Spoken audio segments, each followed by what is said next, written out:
हमें कर्मों का फल नहीं बल्कि कर्म के पीछे के भावों का फल मिलता है। सब कुछ लूट लो लेकिन मजबूरी मत लूटो।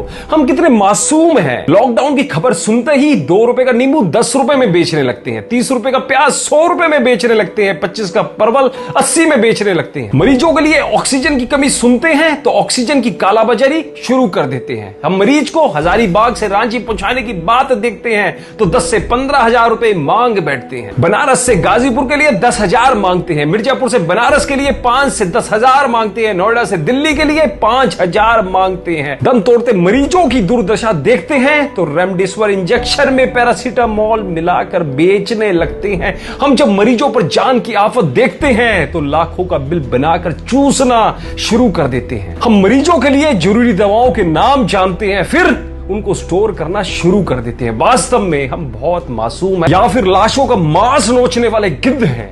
गिद्ध तो मरने के बाद अपना पेट भरने के लिए लाशों को नोचता है, पर हम तो अपनी तिजोरियां भरने के लिए जिंदा इंसानों को ही नोच नोच कर खा रहे हैं। कहां लेकर जाएंगे ऐसी दौलत, या फिर किसके लिए? कभी सोचा है आपने? एक बार सोचना जरूर। एक दिन हिसाब सबको देना पड़ेगा ईश्वर की अदालत में। कच्छ के भूकंप के दौरान की एक सच्ची घटना आपको सुनाता हूं। जिगरा हो ना तो अंत तक बड़े ध्यान से सुनिएगा। पुलिस राहत कार्य कर रही थी, मलबे को घर से निकालने के लिए। जीवित बच्चे, लोगों और मृतकों को बाहर निकाल रही थी। एक बूढ़ा आदमी एक सुंदर घर के मलबे के पास बाहर बैठा रो रहा था। मकान ढह गया, पुलिस आई, उसके पुत्र वधू का शव मलबे से निकाला। शरीर पर हर जगह गहने थे। पुलिस ने कहा, ये गहने रख लो, आपको काम आएंगे। फटी आंखों वाले उस आदमी ने कहा, ले लो, सब कुछ ले लो, जो करना है करो, लेकिन मुझे ये गहने नहीं चाहिए। पुलिस के लाख समझाने के बाद बूढ़े ने रोते हुए कहा, जब मोरबी का डैम टूटा था तब मैंने ये सारे गहने मृत लोगों के गले से लूट के अपने घर लाकर अपने पुत्र वधू को पहनाए थे। आज मेरी बहू ने वही गहने पहने हुए हैं जो मैं लूट के लाया था। मुझे कुछ नहीं चाहिए सर, मुझे कुछ नहीं चाहिए। वो बोलता बोलता तेज रोने लग गया और कहने लगा, आप ले लीजिए, आप रख लीजिए, आपको जो करना है, आपको जहां देना है आप दीजिए। कच्छ की इस कहानी को ध्यान में रखिए दोस्तों, और कोरोना के संकट के समय में मनुष्य की मजबूरी का लाभ ना उठाएं। इसलिए हमेशा याद रखें, हमारी कमाई हुई संपत्ति का बंटवारा कोई भी कर सकता है, लेकिन हमारे कर्मों का बंटवारा कोई नहीं कर सकता। हमारे द्वारा किए हुए कर्मों का फल हमें ही मिलेगा।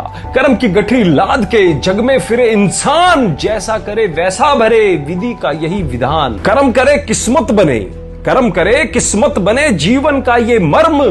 प्राणी तेरे भाग्य में, तेरा अपना कर्म। इसलिए कर्मों से डरिए, ईश्वर से नहीं। ईश्वर फिर भी माफ कर सकते हैं पर कर्म नहीं कर सकते। अटल सत्य है कि जैसे बछड़ा 100 गायों में अपनी मां को ढूंढ लेता है, उसी प्रकार कर्म भी अपने कर्ता को ढूंढ ही लेता है। आज नहीं तो कल अवश्य ढूंढ लेगा। दोस्तों, इस वीडियो को शेयर करके उन सभी अयोग्य लोगों को समझाएं जो जल्दी ही गलत काम करके करोड़पति बनना चाहते हैं, और वो भी ऐसी गलत शॉर्टकट तरीके से। और उन्हें समझाएं कि ये प्रकृति का न्याय, छल कपट और लालच में किए गए गलत कर्मों का परिणाम देर से सही पर मिलता अवश्य है। आपका एक मूल्यवान शेयर बहुतों की मानसिकता बदल सकता है। और आप ऐसे लोगों को क्या सीख देना चाहोगे जो लोगों का ऐसे समय में फायदा उठाते हैं? कमेंट के माध्यम से हमें जरूर बताइएगा। धन्यवाद।